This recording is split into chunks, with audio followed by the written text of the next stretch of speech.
Estamos iniciando o estudo dia 25 de fevereiro de 2018, estudo 51, e vamos continuar falando sobre o livro Nos Domínios da Mediunidade, pelo espírito André Luiz, psicografado pelo Francisco Cândido Xavier.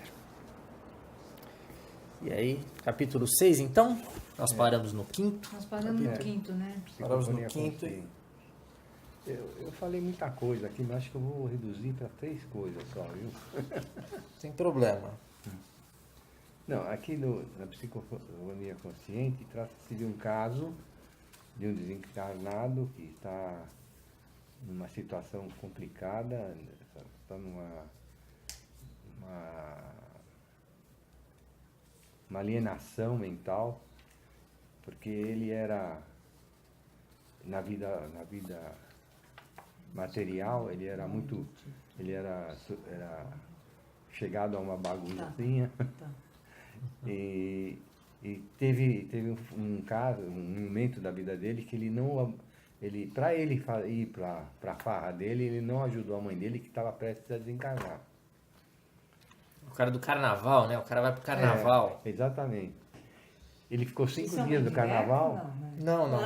E quando Não, mas é carnaval. Ele disse que ele foi pro carnaval. Carnaval é gostoso. Quando voltou, ele estava completamente bêbado e a mãe dele já não estava mais, estava em coma.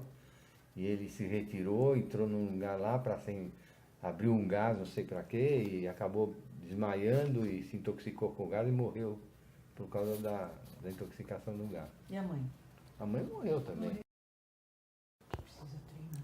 Voltamos. Então ele é introduzido na casa e quem vai auxiliá-lo como médium é a irmã Eugênia. E ela é uma médium sonambúlica, né? Mas ela é uma sonambúlica especial e ela tem essa característica da psicofonia consciente, isso é, o que necessita de auxílio, o desencarnado que necessita de auxílio, ela se entrega para ele no corpo, né? Ela deixa a incorporação e mantém com ele ondas eletromagnéticas entre o cérebro dela e do desencarnado. Mas ela consegue mantê-lo numa situação de vamos dizer assim, de contenção. Ele não consegue se mexer e ela sabe de antemão o que ele vai falar ou o que ele pensa. E ela consegue dessa maneira mantê-lo numa situação de estável, que ele não tem algum acesso de raiva, porque ele é tremendamente raivoso, ele é excitável, ele não mantém, ele xinga, ele vocifera, mas ela controla essa situação através do que ele chama de enxertia neuropsíquica, que é justamente esse controle entre os cérebros dela e do obsessor, porque ele é um obsessor no caso, né? Agora, o que é importante é que ela consegue manter essa enxertia, porque ela é mais evoluída do que ele, lógico. Então ele não consegue influir no cérebro dela, só ela influi no cérebro dele, certo? Bom, aí surgem algumas questões que perguntam, porque se está nessa situação, que ela transmite o que ele fala através do... ele usa a parte cultural dela, o aparelho fonador, para se expressar. Uhum. E aí vem uma pergunta, mas se ele fala através do aparelho fonador dela, não é possível que ela passe a falar coisas que ela quer falar e não a entidade? Ele fala, não é possível, porque se isso acontecer, ela não poderia ajudá-lo. Certo? E ao mesmo tempo, nessa situação, ela se desligaria. Uhum. Bom.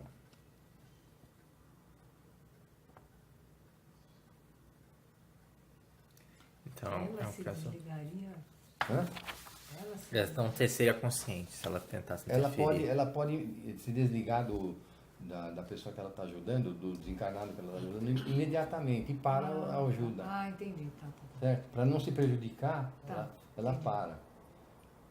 Assim como se ele for intervir com ela também pode fazer isso. Ela pode parar a ajuda. Ela tem o domínio da vontade para se perceber algo que ela não tem de acordo, ela interrompe a comunicação e essa médium, ela consegue permitir que a entidade, que o desencarnado fale através do aparelho gutural dela, mas ela não consegue enxergar a entidade.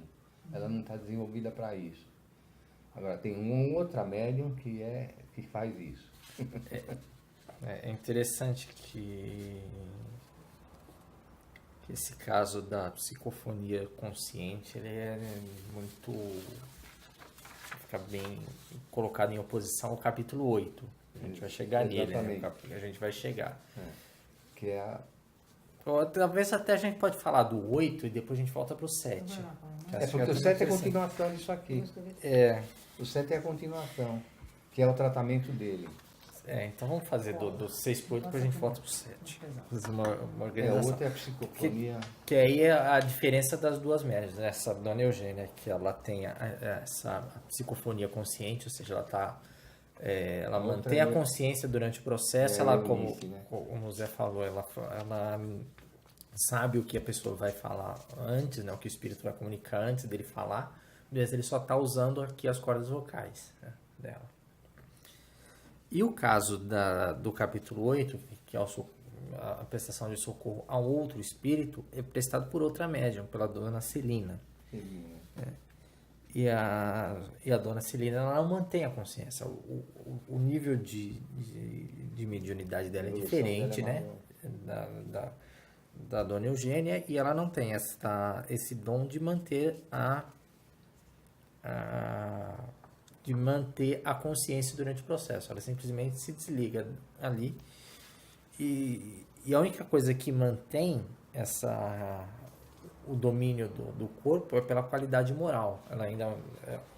Ela não tem o diferente dom, mas ela também tem uma luz, uma qualidade moral superior ao espírito que está se comunicando. Então ela mantém o controle, né?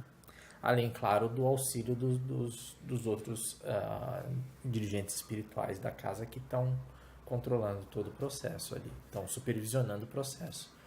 Mas ela não mantém esse domínio, não tem essa lembrança do que é comunicado como a outra médium tem. Existe uma diferença, né? Tem a psicofonia consciente, que a médium consegue... o trabalho dela é de retenção, de impedir certa... É um policiamento, vai. E o quarto da psicofonia, e a psicofonia sonambúlica, que é da outra médium, ela é mais voltada, ela é como uma mãe, ela se deixa tomar inteiramente pelo espírito, entendeu? Né? É uma doação direta. Essa outra que tem consciência e segura o espírito. Ela consegue controlar o espírito, para que ele não se exceda, vamos dizer assim, certo? Ele só fala aquilo que ele tem que falar mesmo. E ela controla isso, ela consegue controlar.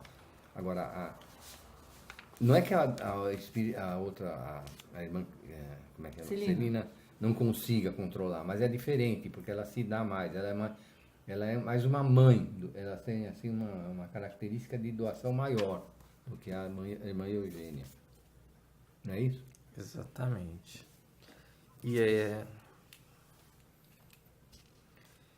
interessante que quando chega o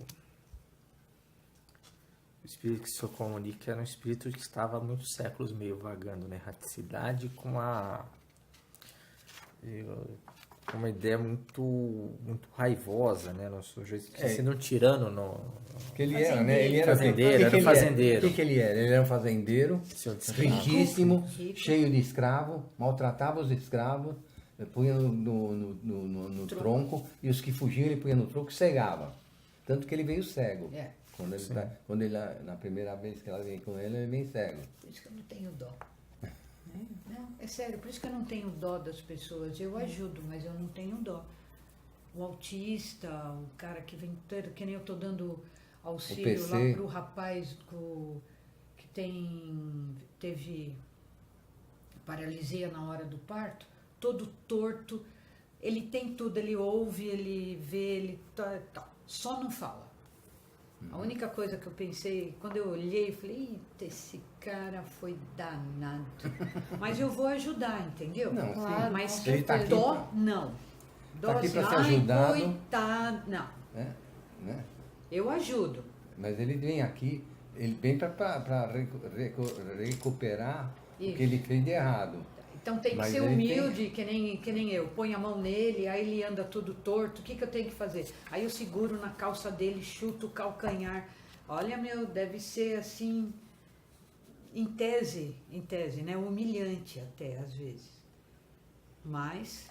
Por outro lado, tem o trabalho da mãe, que tem que aguentar ele e tratar dele, né? E também é outra... Também é outra. Conta a história do fazendeiro. Hã? Você gostou do Você fazendeiro? gostou do fazendeiro?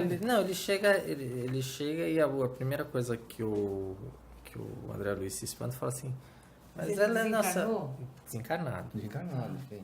Todos esses que estão se comunicando são desencarnados. São Digamos, desencarnados. é da turma, falando do capítulo 5, aquela turma de espíritos que entram, que são trazidos para serem auxiliados naquela sessão do centro, né, naquela sessão de desobsessão. E ele está trazendo nessa... o André Luiz pergunta, mas a dona Celina é do melhor médio de qualidades morais que nós temos aqui. É correto fazer essa ligação? Seria desgastar o médium? Ela explica, não, exatamente para ela ter uma qualidade moral, ela pode ter doar com seu amor, ser mais útil à situação dele, que ainda é de muita revolta, né? E ele realmente ele chega muito revoltado, muito agressivo. Eles conseguem, na verdade não conseguem um grande progresso, né? Conforme ele estava Ele ficou. Eles saem dali uma meio certa... retirado. Ele ainda conseguiu sair chorando, né? Já é uma coisa, já é uma evolução. Mas o Libório aqui saiu também mais ou menos, mas não saiu bem. Ele ainda, esse aqui foi levado para... O fazendeiro foi levado para outro lugar. Agora o Libório não diz onde é que foi levado. Se foi levado para alguma assistência mais permanente. Transferido, né? Transferido. Ele não fala que foi para outra câmera? Não né? sei se depois, na continuação, aí fala. Pode ser. Mas aqui ele não fala, vai falar na continuação aí.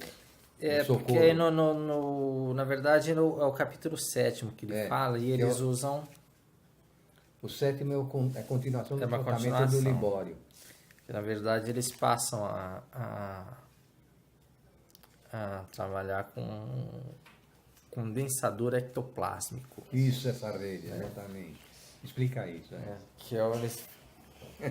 Vai lá, Interessante. explica aí para nós, conta aí para nós.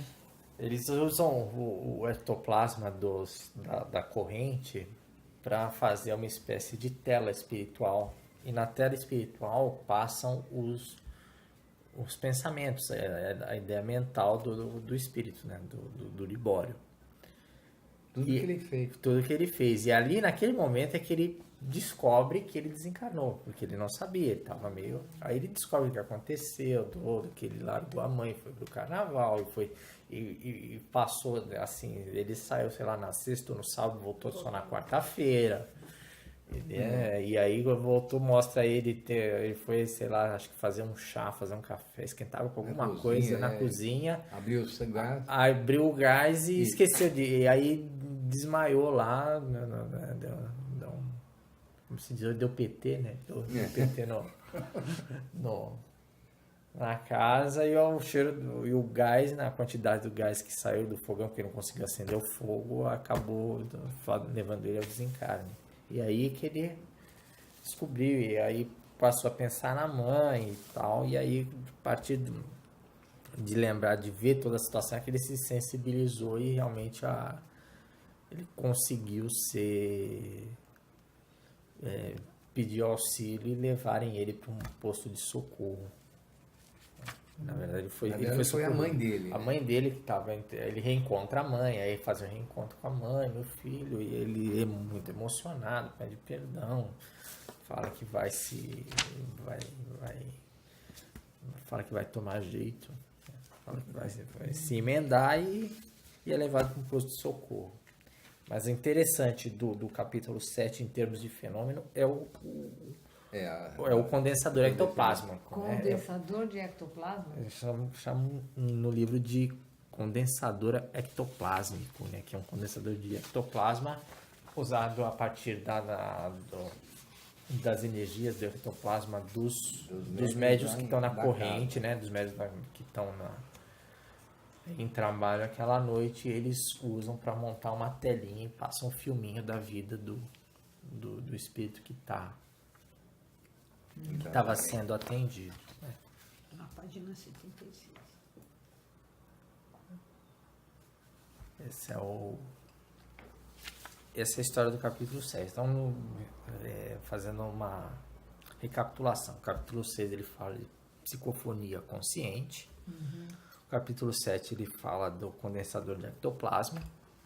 O capítulo 8 ele fala da psicofonia inconsciente, né? Que também chama de sonambúlica. Né? E aí são 3 desses fenômenos, desses tipos de mediunidade que são abordados em cada um dos capítulos.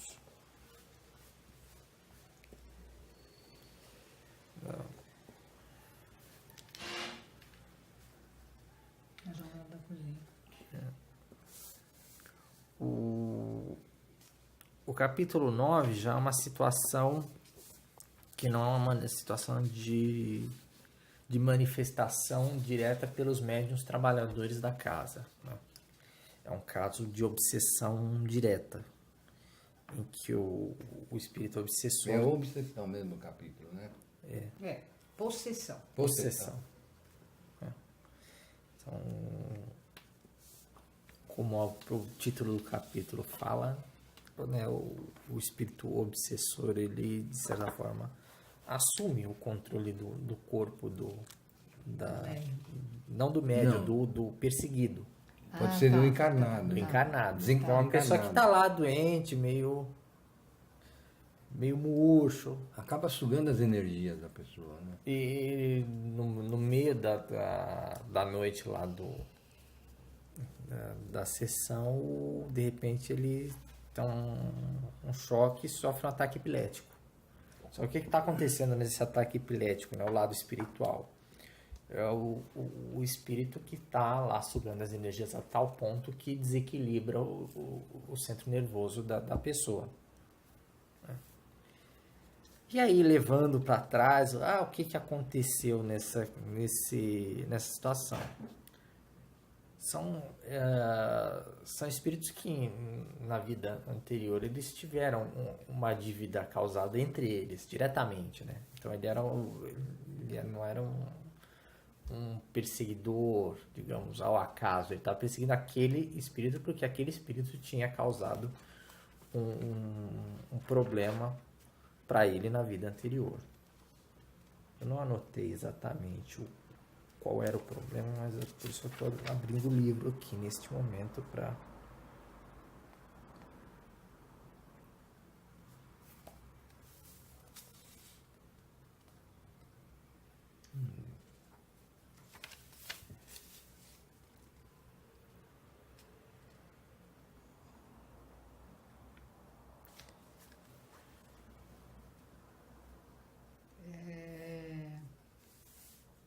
Pedro, nas regiões inferiores, antes da presente reencarnação, negociou de repente. Por muitos anos, ele e o adversário rolaram nas zonas purgatórias em franco duelo.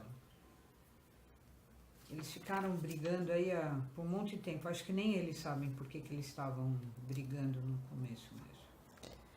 Porque, na verdade, boa parte do capítulo ele explica como é a ação do espírito no cérebro do encarnado. Né? Vai pegando Da qual parte possessão, né? da possessão.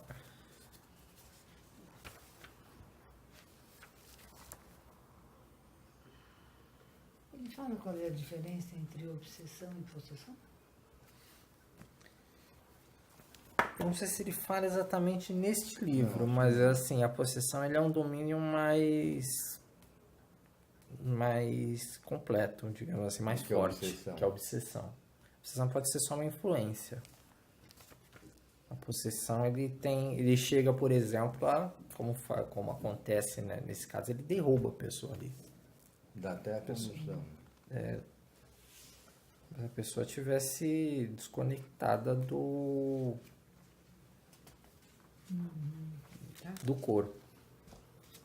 Aí ele fala como acontece isso.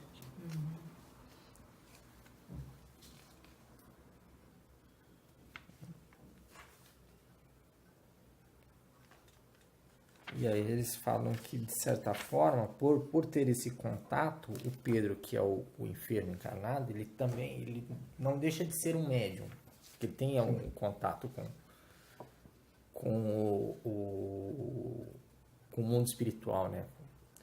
Mas A ele pessoa obsediada ou que sofre possessão também é um médium. também é um médium, Porque ele está recebendo uma influência. mas eles chamam aqui de mediunidade torturada. Né? Porque não é algo que ele tem porque ele controle tem e o ele canal, sofre. né?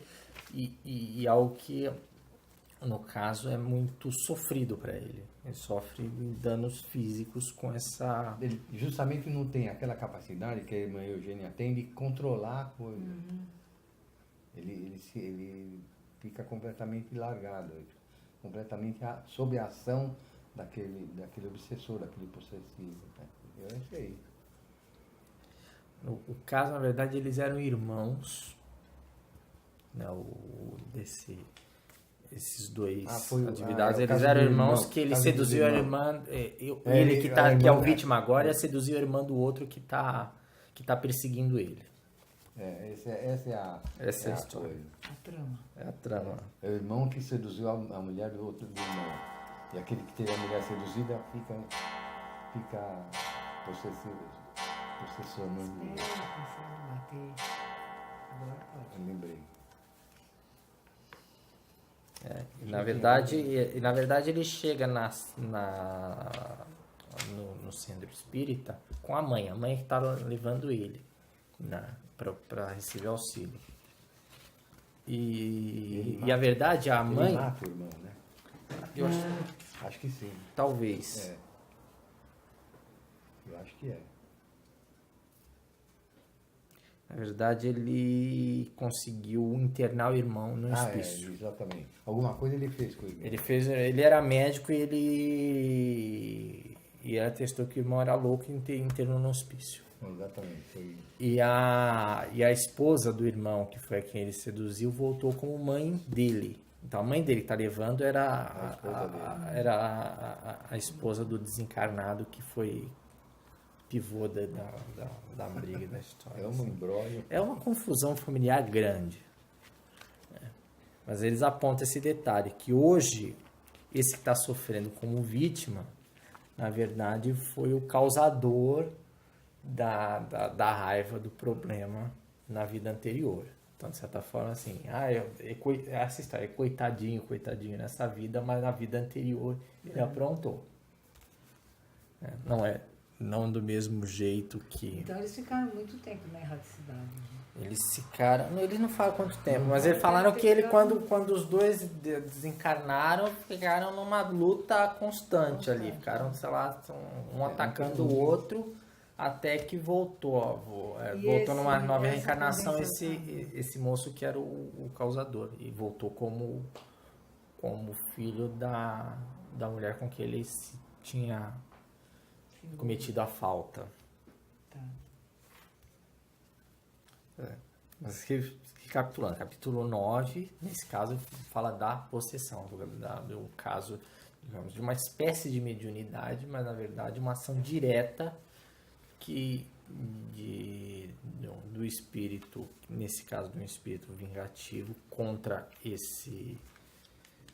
o causador da sua desgraça. Tô falando de desgraça entre aspas, gente, tá? Eu falo entre aspas, não fica no áudio. E que é considerado, apresentado no livro como um caso de mediunidade torturada, porque ele tem esse contato direto com o mundo espiritual, com espíritos que não estão encarnados, mas sem o estudo, sem controle, sem evitar que sofra com isso. Então, mas é uma forma também apresentada como uma forma de mediunidade no livro, por isso que ele está aqui. Tá, entendi. Entendi tudo.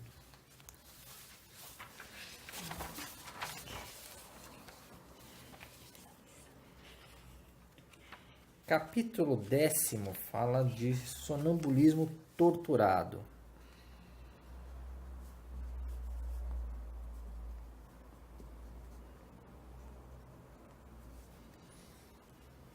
Que é um caso.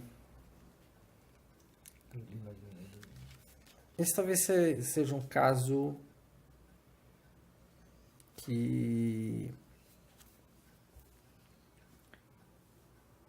talvez seja apresentado no popular mais como uma obsessão comum. Você falou da diferença entre possessão e obsessão. Né? Esse seria o caso que o capítulo apresenta como sonambulismo torturado, um caso de obsessão mais natural, que é uma jovem senhora que estava acompanhada do marido e tinha um espírito acompanhando esse casal, né? Mas especialmente ligado à mulher. E ela tem um ataque, eu não anotei como é o ataque dela, mas ela tem Cabeça ferida mostrava úlceras na garganta.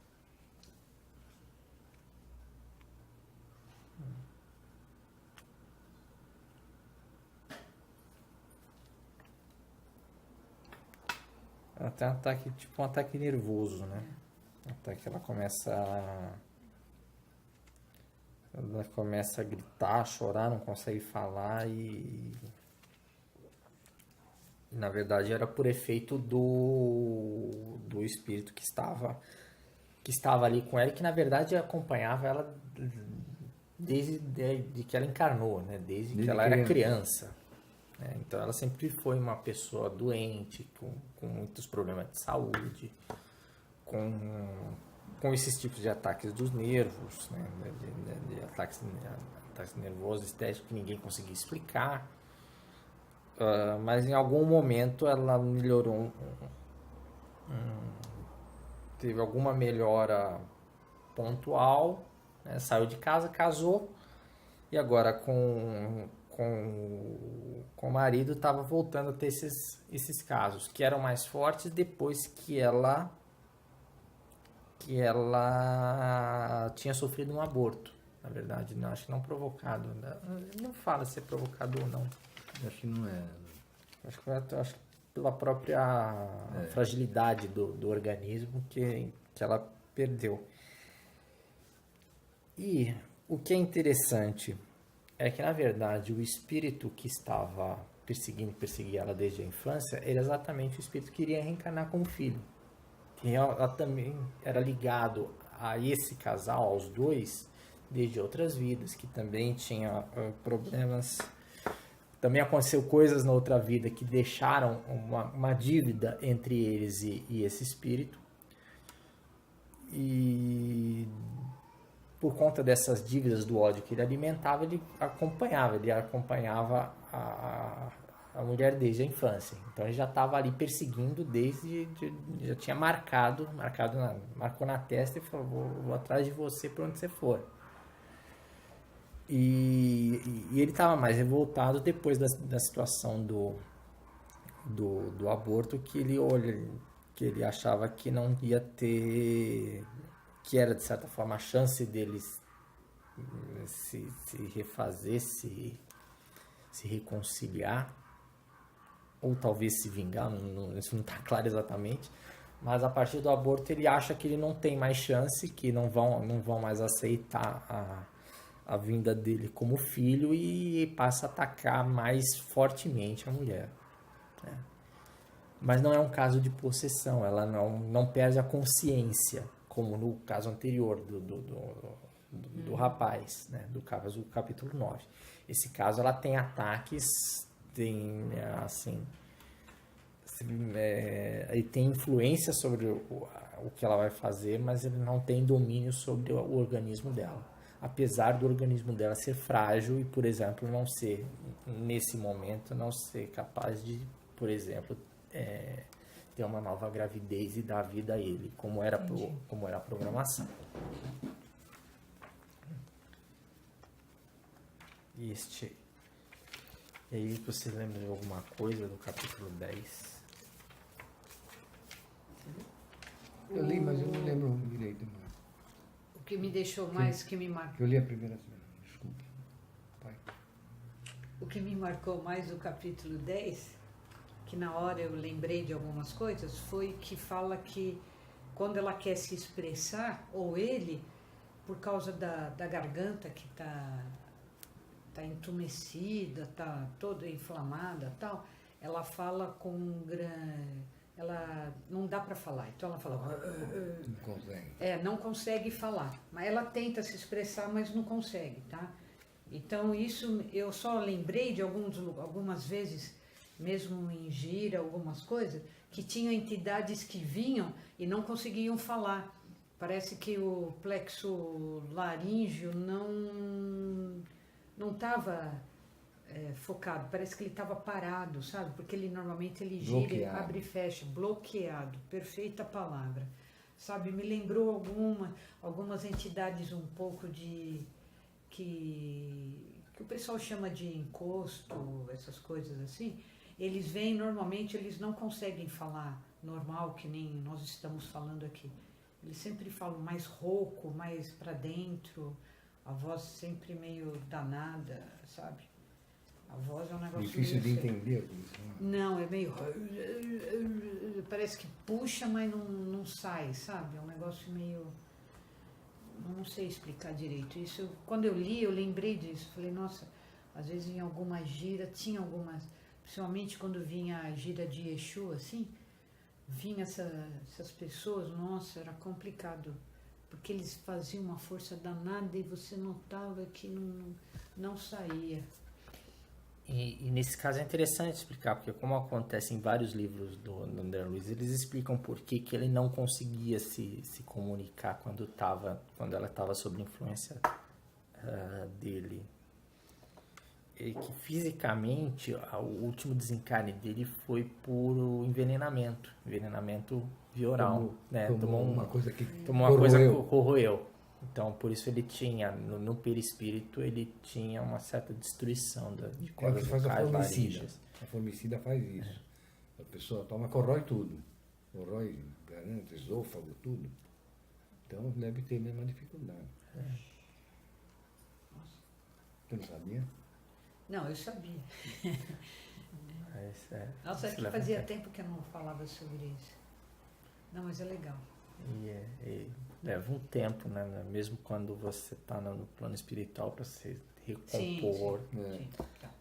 Até por isso ele precisar. Provavelmente nascendo ele vai ter dificuldades de garganta. Justamente problemas. porque eu acho que, como o André Luiz desencarnou e foi direto para o hospital, né? Esse aí não tem acesso, não. Não, senhor, ele ficou anos no... Sim, ele ficou anos, mas ele foi para o hospital para se recompor. Sim. Então deve ser a mesma coisa. Fica anos na erraticidade e quando vai para um lugar onde vai ser auxiliado e vai se recompor fisicamente. Quer dizer, ele vai ter essa parte recomposta. Mal pelo Né? espírito. Mas às vezes, mesmo quando ele volta para o corpo, às vezes tem alguma sequela, algum problema de fica, né? garganta, alguma coisa crônica. Quando volta reencarnado, volta com problema. Exatamente. Até recompor, até refazer tudo. Todo mundo fica desesperado.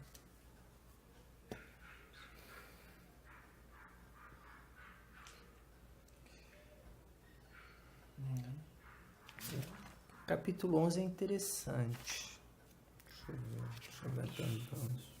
11 eu não Eu nem. também parei no 10. Você vai contar para nós? Você vai- Eu vou contar. Eu conto. Tá bem. Do que se trata? O que é que Capítulo... É. Na verdade, o capítulo 11 tem um dos mentores que... Dos mentores não, um dos médiuns da... Desdobramento em serviço. Desdobramento em serviço. Um dos médiuns da... que está lá trabalhando num círculo. Justamente aqueles que... Lembra que eles falavam que é o mais indisciplinado? É que fazia... Ele era brincalhão. Que não levava muito a sério, que precisava que a espiritualidade Exatamente. falou, olha, Tem um eles de- precisam tem um ficar dele. vigilante. Esse, enquanto estava durante o processo, durante os trabalhos, ele se desdobra. Ele tem a faculdade de se desdobrar e vai para outro canto, o espírito dele.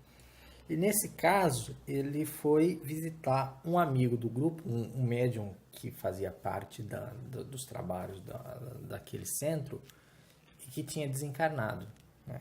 E ele vai... Ele é o médium encarnado. Ele é o médium encarnado que se desdobra, Tá. o espírito dele Vai vai passar. visitar o amigo Desencarnado. desencarnado, Tá. que era amigo de todos porque trabalhava junto com eles. Aham.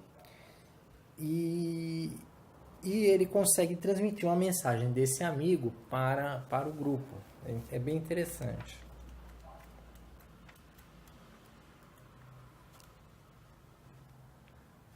Ele consegue...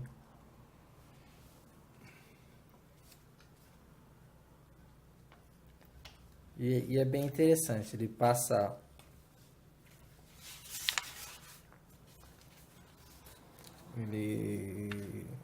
Ele relata e fica...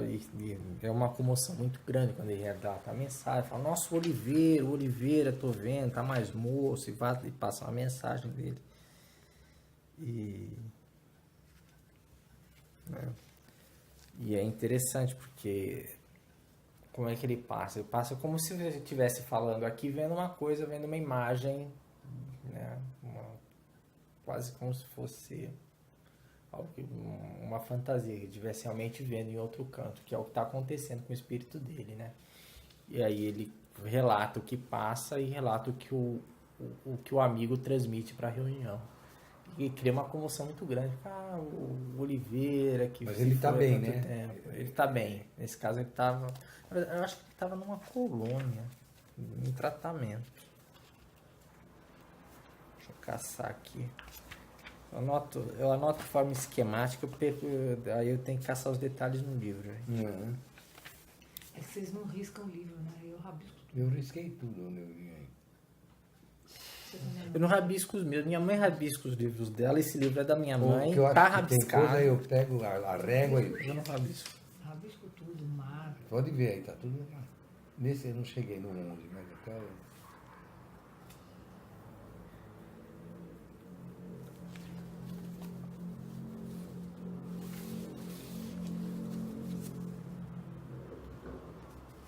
Você quer o quê? O que o Oliveira falou? Na verdade, procurando se ele tá... Onde estava Oliveira. Mas...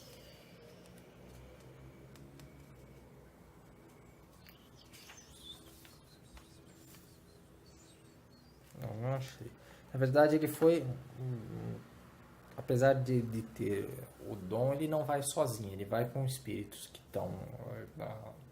com mentores espirituais do trabalho, Estão que lá vão junto na com casa. ele, que acompanham. deve ser, porque ele não... Ele não tá com essa bola toda também, né?